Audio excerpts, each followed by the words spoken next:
Have you ever wondered why some people reach their goals really quickly? You've heard that saying before, right? Don't compare your start to someone else's end product. You have not seen the sweat, the tears, the empty bank accounts, the starts and the stops. Things are never linear, not even plans, goals, dreams. Nothing is linear. So I just want to have this agreement here to stop restarting, okay? And just agree that if we're restarting, that means we never quit in the first place, right? Let that one sink in for a second. This episode today, I'll be sharing how I set up my week and set up the day from setting up the week. I'm Karen Wilson, and I'm your host of the Creative Life in Motion podcast, where I share stories, tools, and practices that are intended to help you stay writing, moving, and sharing your magic with the world. I just came up with this new mantra for myself for 2024. Do you do that? Do you set a new mantra or new word when a new year comes along? It's, I just can't resist it. But this is what I came up for 2024. Write, move, share, repeat. Before we officially get started on planning the week and the days, and I'll take you through what I typically do, if you're unclear about what your vision is, what your super stacks are, aka your morning routine, we just call them super stacks around here because that's a lot more fun. Maybe you still feel a little clear as mud, and that's normal. So lean in because you can and will grow in this area. A lot of people don't like to do this when they're planning. They don't like to go back and go through the same exercises and the same processes again.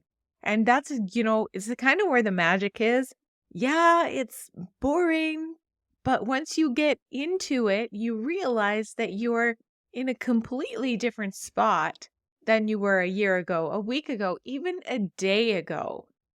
So just give yourself the credit of being here. That's number one. I actually love that about a new year. Don't start the new year without giving yourself a pat on the back for everything you learned in 2023 about you. You now have that and you get to take it with you. Be grateful for everything that happened, good and bad. Take it with you. It's part of your life experience. It's part of your story. It's part of why and how you got to be who you are right now in this moment. I digress. Okay, I'm just kind of procrastinating on this one. It's been a doozy of a day over here. I was put to the test today when my husband said to me, I want to go paragliding today. And it's well, that wasn't in the plan.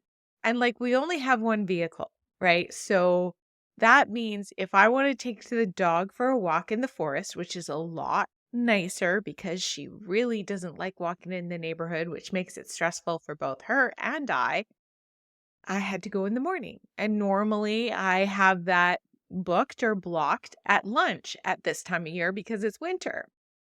So I've just kind of reorganized my day, reorganized my stacks. And although it's uncomfortable, I am happy to say it is working out. So let's get into the process of planning your week. This kind of comes in like a 4-step system. Let me look at my notes here. Yeah, there's 4 steps to it. So it all kind of connects to what we've been doing in this series all along, and that's connecting our vision and our ideal day into action, connecting our intentions of how we want to feel in all the categories of our mind, our body, and our purpose, and how we want to feel and what we need to do to bring those feelings into actions and reality right now instead of waiting till that perfect day happens. We are creating our perfect day by being who we want to be now instead of waiting for it to suddenly arrive. So what I like to do before setting up the week is carrying forward the affirmations. So there's a page in the digital planner which is specifically for affirmations, right? So I'm just carrying it forward. And all of my affirmations, they're like, I am strong, I am centered, I am energetic, I am authentic, I am revealing, and I am abundant. I added one. I am abundant. I might continue to tell myself these affirmations every single day for the next 365 days. I wonder what would happen. Well, I wonder what would happen if I didn't. You never know, right? You don't know the outcome, whether you do it or whether you don't. Both of those scenarios are unknown. So what do you think would be better for you? Just make that choice, right? The next thing that I do is step number 2 is like the mass brain dump. So I have all these things that are on my plate this week, maybe things that are on my plate this whole month.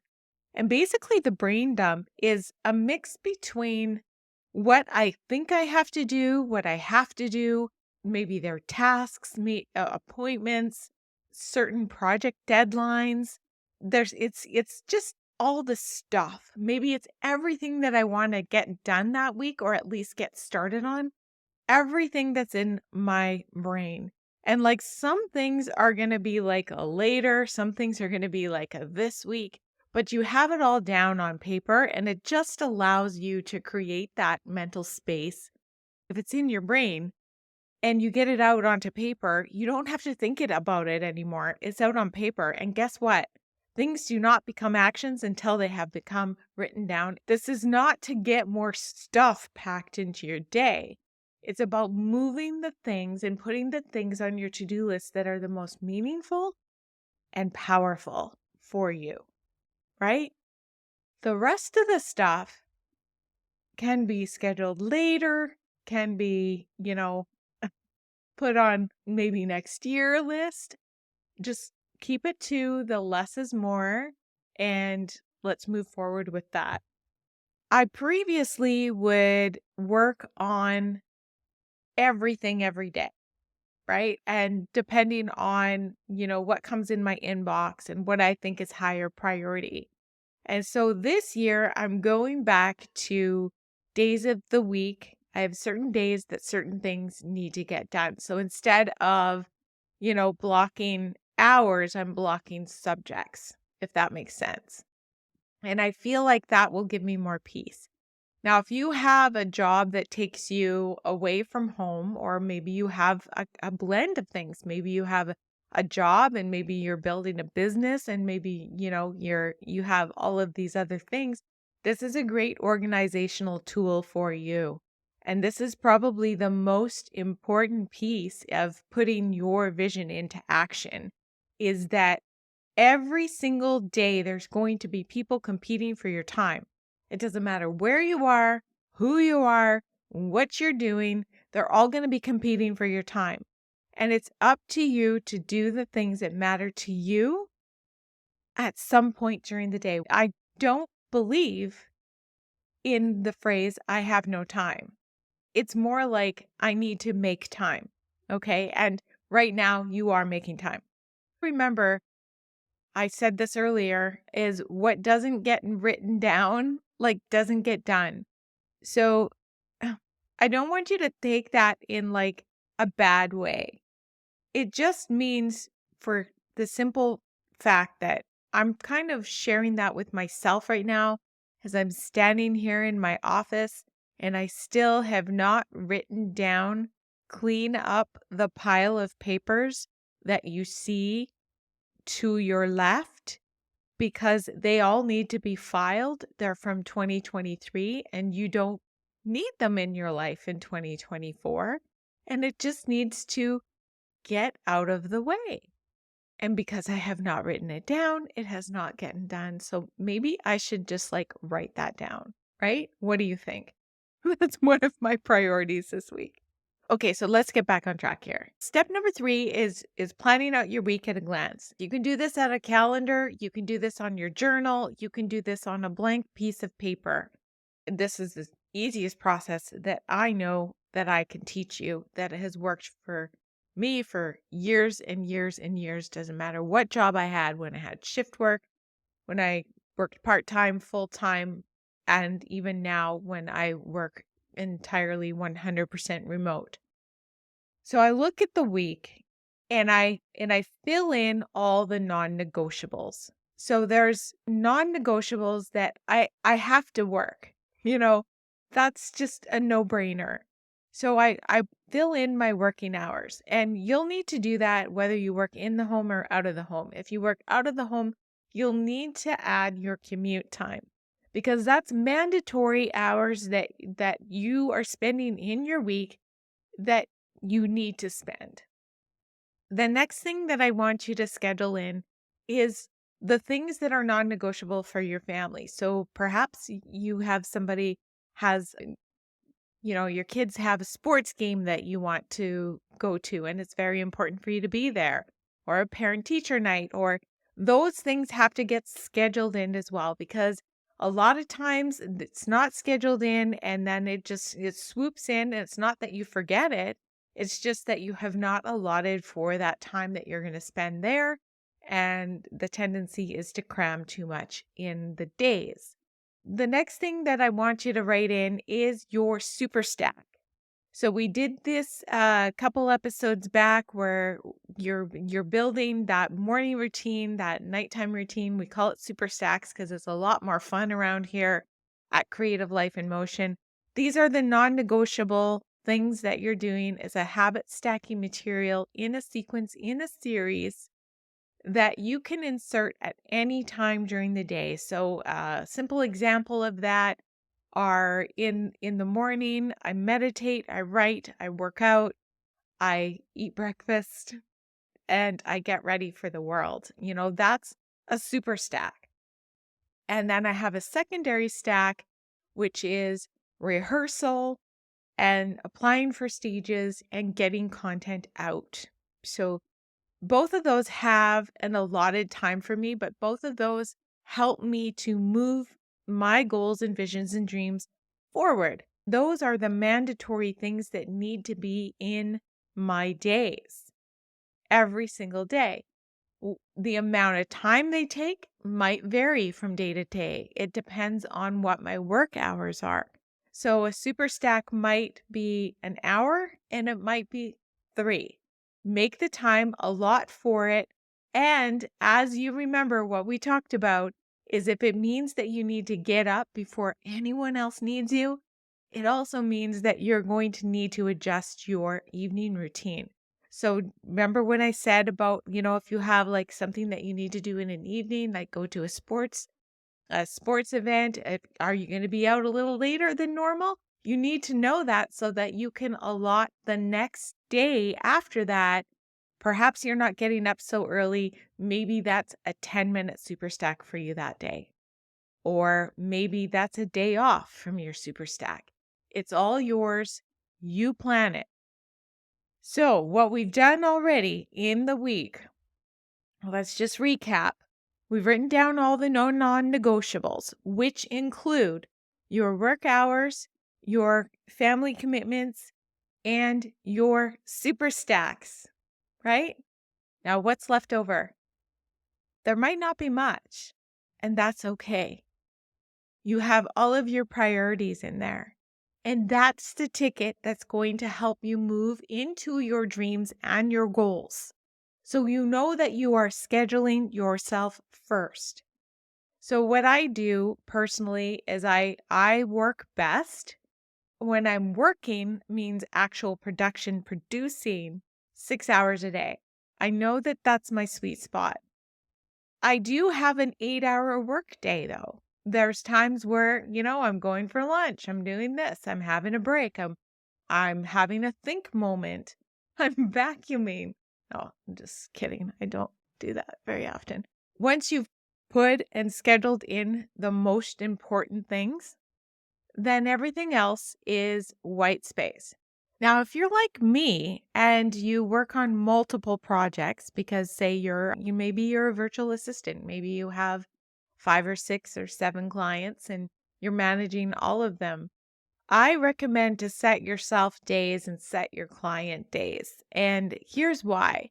You're going to get a lot more great quality work done if you can work it in a chunk rather than working on it for half an hour or 15 minutes at a time and switching that toggle too much. So, for example, what I do, I have a Money Monday where I do all the financial stuff in our company and our house, invoicing, and then I'll also do some other behind the scenes work. So, Monday is specifically for behind the scenes of the company. But if I don't have enough time to do the behind the scenes work, Money Monday is a priority, right? So that's the main focus of the day. It cannot be skipped. Then on Tuesdays, I have a recording day. Wednesday is my project day. So any projects that I'm working on that are outside of my personal projects are done on Wednesdays. Thursdays are editing and publishing days. Friday, I work with a client in the morning, and then I put it as a sweep day, meaning anything that I did not get done. And those might seem super vague, but it works for me because it allows me to know that I'm getting the important stuff done. And I also know that if something comes in my inbox, I have a scheduled day for it.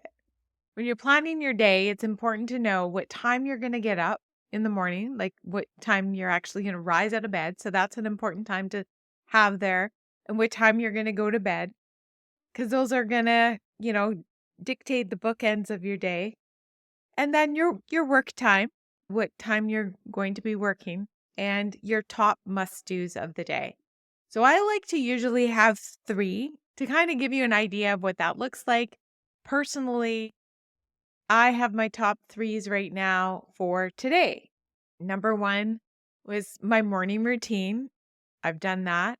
Number 2 was a rehearsal. I've done that. Really great rehearsal today. And number 3 is recording this that I'm doing right now. So now I can technically walk away and know that I've done everything that I really needed to do today. And everything else on my list is optional, except for eating, right? I also, every single day, I write what I am grateful for. Even if I can't find something, I'm sure to find it in my coffee cup. Today, I wrote down that I'm grateful that I have not picked up a shovel in a long time. Like, okay, this has been the mildest winter I've remembered in a long, long time. Like green Christmas and green New Year at the same year. That's bananas. But here we are. But I'm grateful I'm not shoveling. I'm grateful there's still precipitation falling from the sky because we do need the moisture. And then I also write my intention. Every day I write my intention. Today, my intention, write, move, share, repeat. I'm really digging that. I said digging. Yeah, I'm really digging that. This part is tough stuff. It seems kind of like repetitive. It feels like everybody knows how to do this stuff. Everybody has a slightly different twist to it. And you know what? I think that that's a great thing. I think that somewhere along the lines, something is going to just click for you. If it's this system, that's great. I'm really grateful that you've spent this time with me going through your goals, your visions, your dreams, your ideal life, what you're going to get rid of, what you're going to take and move forward with every single day. Because the whole intention is I want you to know that you can like legit do anything that you put your mind to. And it's going to take time. You have to give yourself the grace of time. Nobody arrived in a heartbeat. And if they did arrive in a heartbeat, you have no idea how they got there. We can't compare ourselves to anyone else's life on social media. You don't know what's going on behind the scenes. We post things that are highlights. Nobody wants to be a downer. Nobody posts that, that they've been trying this and that. A lot of people don't want to even tell people that they're doing things until they feel like they've succeeded somewhat in it. So think about what you want to do. That big, scary dream that is on a shelf that you're not moving towards because you don't know where to start, and just start. So if it's writing that nonfiction book, start writing. Put that in your super stack. It doesn't have to be a long time. It can be 10 minutes. What does a writer do? If you want to be a writer has to write. If you want to be in better shape mentally and physically, you have to move. Put that in your daily. Nobody is going to come and do this stuff for you, and time is just going to continue to go by. And what I do know for sure is that being proactive is a heck of a lot better feeling than waking up one day realizing that you have to be reactive. Don't do that to yourself. We are well when we're using our energetic systems. You need to move your body. Energy moves through the system. Energy flows. And if there's stuck energy, there's stuck people. So you need to get that in your day. And you need to believe in yourself. You have to have this mindset of knowing, of letting go of what other people are thinking of you, because it doesn't matter if you're, obviously you got to be nice. You have to be a nice person. I know you are because you're listening. Confidence comes from repetition. Believing in yourself comes from repetition. And I'm here to tell you to do the reps, because all the stuff will come if you show up every day, even when no one's looking, even when no one is cheering you on. It's in the mirror. Use this planning system. Your dreams are not too big for it. It's an action system. That's why I called it Ideas in Motion. Thanks for spending this time with me. I'll make sure that you have all the links below. If this has been helpful for you, please do not hesitate. Make sure you're subscribed so that you don't miss the next episode. I have some really cool things planned for us in 2024. Creative Life in Motion is in motion, and it wouldn't have been if I didn't just say, a year ago, okay, I'm going to pick up, I'm going to do another season. I'm going to see how this goes. I'm going to see how this feels. And this season, we're not only here on the app that you're listening to, but we're also on YouTube, so you can see me when I'm going on my soapbox at you. Anyways, thanks for hanging out with me. Talk again soon.